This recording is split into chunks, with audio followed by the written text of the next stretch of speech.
But she should know. Does anyone remember that time when she got carried away by Hurricane Sandy? Take a look.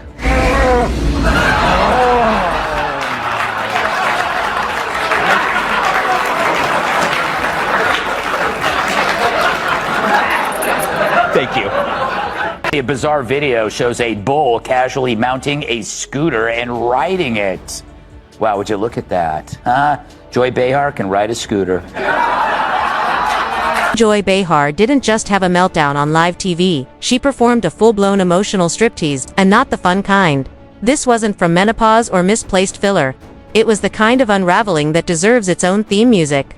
Enter Gutfeld and Kat Timpf gliding in like satirical assassins at a barbecue where Joy was the main course. The only thing left standing after their roast was Joy's chair. And frankly, it looked like it wanted to file a restraining order. So what made Behar snap like a breadstick at a gluten-free brunch buffet? Strap in, because this wasn't just a takedown, it was a comedic car crash. And the wreckage was all Behar point. I just want to hit myself in the face so I can feel something. You know, it's like so boring. She's like, yeah, I like Instacart, but don't worry, I tip the pours. But, you know, Joy, you actually don't like Instacart, and you do like the store.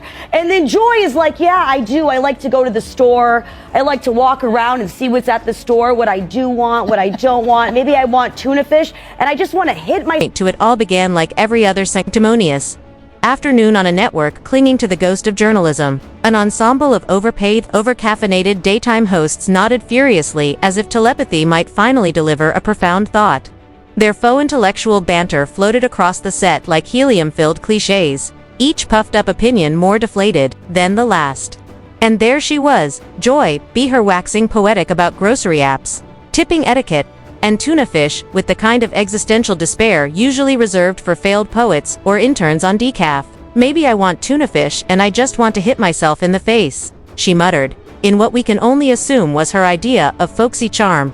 Instead, it landed like a cry for help from someone emotionally waterboarded by her own talking points. Behar accused Elon Musk of being pro-apartheid, but then begged him afterwards not to sue.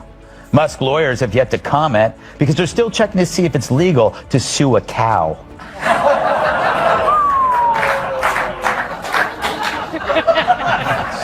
Shots fired. Just a legal question. I don't know why it's so upsetting. I don't make the rules in this country. Front and center in this televised therapy circle was Behar, the undisputed banshee of The View, her voice soaring through the studio like a smoke alarm stuck on test mode. She wasn't debating, she was detonating, with every hyperbolic gasp, flailing hand gesture, and forehead vein threatening to secede. Behar transformed the conversation into a low-budget Greek tragedy. Her tone wasn't passionate, it was panicked. Her words weren't insightful. They were incantations from the book of cable news meltdowns. Joy wasn't just sounding the alarm, she was the alarm, shrieking in Dolby surround sound, warning America about ... grocery delivery. News, the feral monsters of The View say they've never heard of you-know-who. True, the show that makes mornings hell claim that my name doesn't ring a bell. It's time for... Our view on The View. Ugh. Yeah, the witch's coven finally shows me some lovin'. Yesterday on The View, yours truly was the subject of conversation. Apparently the broads have no idea who I am, or so they say. Hit it, Gladys. They said that Gutfeld talks about you all the time. Who is he? Well, really, who is he? I don't watch the show. He has a show. I don't watch the never show. heard of him. Yeah. I guess he's just obsessed with me. No. Next, Joy's gonna say she's never heard of carbs.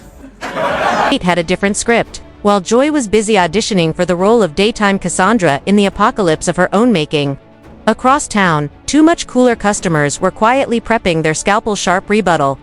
Gutfeld and Kat Timpf, Fox's reigning tag team, of dry wit and merciless logic, didn't need a war room, they just needed a camera and a couple of quips. Together, they staged an intellectual ambush so devastating it warped the very atmosphere in Joy's studio.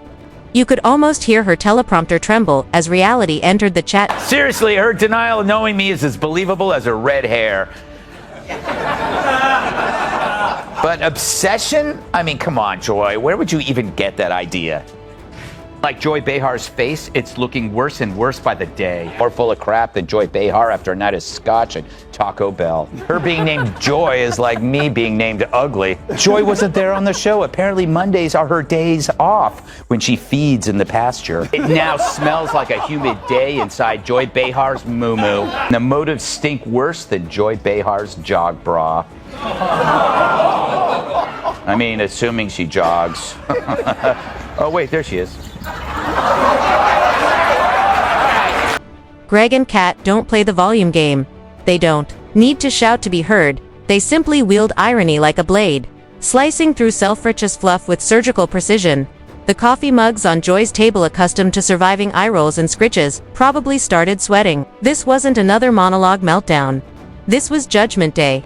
Behar has long treated political discussion like a Broadway audition, all tears and trembling conviction. She's the queen of unsolicited history facts scraped from Wikipedia and Shakespearean-level overreaction. But across from her thunderstorm was Gutfeld, chill, smirking, and devastating, while Joy threw metaphoric chairs. Greg coolly dismantled the room. No, I'm also not surprised that there's one part of the video from the show yesterday that you left out. Oh, really? Yeah, can we roll that, please? I don't watch the show that much, but I've seen it. Who is that? Who is that? Greg Gutfeld's one of the hosts of The Five, who, if I don't have anything nice to say, I generally don't say anything at all. I would just say this: his show should be called Kat Timpf, not Gutfeld, because she's the funny one on it.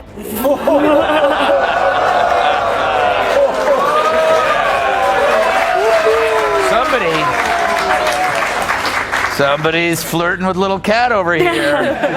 Well, she's the Republican one at the table, but I just think as a libertarian, I'm always looking to find common ground with other people because nobody really shares my politics. So I find some common ground in The View where she thinks I'm funny and I agree.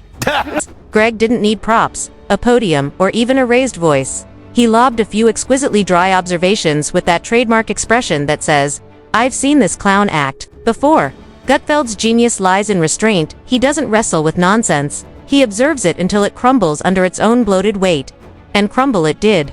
His commentary painted Behar not as a brave voice for justice, but as a Broadway understudy stuck on a loop. No anger, no insults, just diagnosis.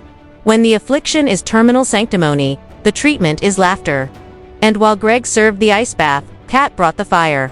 If he was the scalpel, she was the guillotine. Here's Joy Behar talking about refusing to share a kidney. I find that friends bizarre. With a Trump supporter. I won't give them a kidney, but I could be friends with them. Hey, Joy, it's a kidney, not a pizza. Of course, she's kidding at first, but then she goes on to explain the moral foundation for her resentment, and it's the same one that drives all deadly ideology. Timpf's approach was precision-guided sarcasm.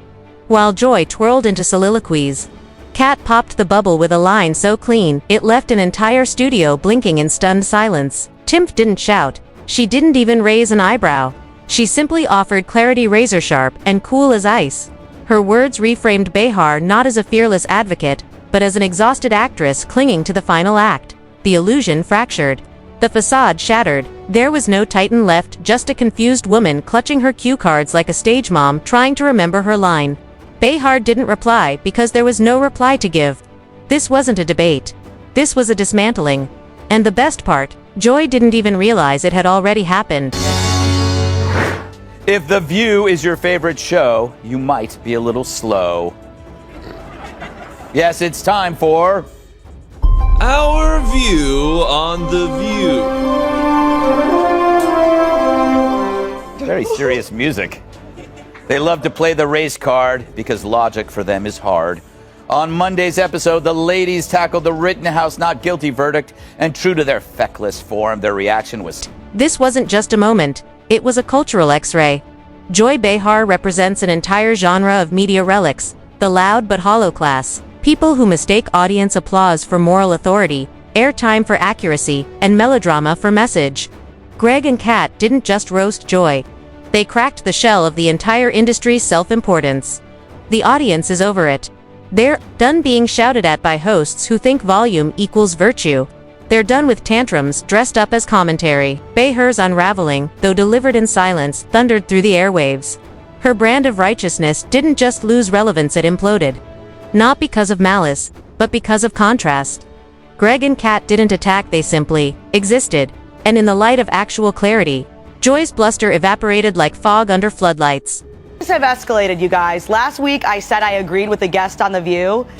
This week, I actually agreed with the host on The View.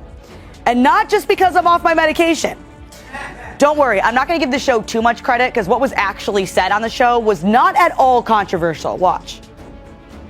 We have to do from now until January 21st is be with our families, be with our kids, do our jobs, make sure our checks don't bounce, make sure that we are taking care of ourselves and our families. January 21st. Who gets that much time off? But other than that, there's no way anyone could have a problem with what she said, right? Except this is The View, so of course someone did. Yeah, actually, I'm going to give the show even less credit because someone else on the show did see this as controversial, and I am not The real sting wasn't what was said, it was how easy it all looked. Behar's grip on cultural relevance now appears stapled together with old clippings and stubborn denial. Her brand of daytime indignation isn't invigorating, it's exhausting. She's become the punchline she used to lob at others. A caricature, clinging to the idea that conviction means never blinking. But while the world shifts toward authenticity, Joy feels more like a late-night infomercial than a thought leader. Meanwhile, Greg and Kat delivered truth with the rhythm of a well-rehearsed stand-up set. The audience got it. Twitter lit up like a Christmas tree. Clips of the takedown racked up millions of views before Behar could even blink. And her response? Nothing. No comeback. No clapback. Just dead air. When your entire persona is noise, silence becomes deafening. As a point, maybe I am obsessed, but some people are obsessed with Bigfoot, and they don't get to see him on TV every afternoon. And if they did, could they tell the two apart? I don't know. But yeah, it's true. I am obsessed with her the way a mongoose is obsessed. Sure, she could have tried to laugh at herself. She could have leaned into the moment with a wink and some self-awareness, but instead, the curtain dropped, the applause faded, and all that remained was an empty stage. Not because she was pushed off, but because the show couldn't hold up. Joy wasn't debated. She wasn't challenged. She was contrasted brutally, unforgettably, with two people who didn't need to posture. While she brought fire and fury, they brought mirrors. And what the audience saw was undeniable.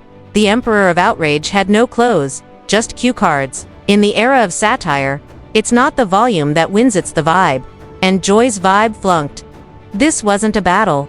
It wasn't even a confrontation. It was a reality check, and the check bounced at 11. All right, Kat, did you ever see such a group? It's amazing how Joy and Whoopi became the smart ones. For me, the most shocking thing about the conversation was how truly boring it was.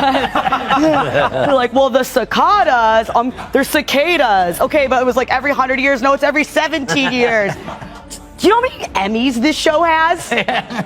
31. 31 Emmys. This show has 31. I mean, I'd hate to see the conversations that don't make headlines. There was no dramatic scandal, no bombshell leak, no grand finale. Just a slow-motion collapse that happened in broad daylight, in front of a nation that has mastered the art of watching the mighty overplay their hand. Joy Behar's carefully curated persona, the fiery oracle of daytime truth, fell apart like a Jenga tower built on talking points and ego. And the most savage twist: nobody pushed. Gutfeld and Timpf didn't scheme or shout. They laughed. They smirked. They held up a mirror and watched her unravel. No Twitter war. No redemption arc. Just silence and the long echo of her own absurdity. What once read as fearless now reads as frantic. And in a media age starved for authenticity, the audience has spoken, and they're not buying what Joy is selling.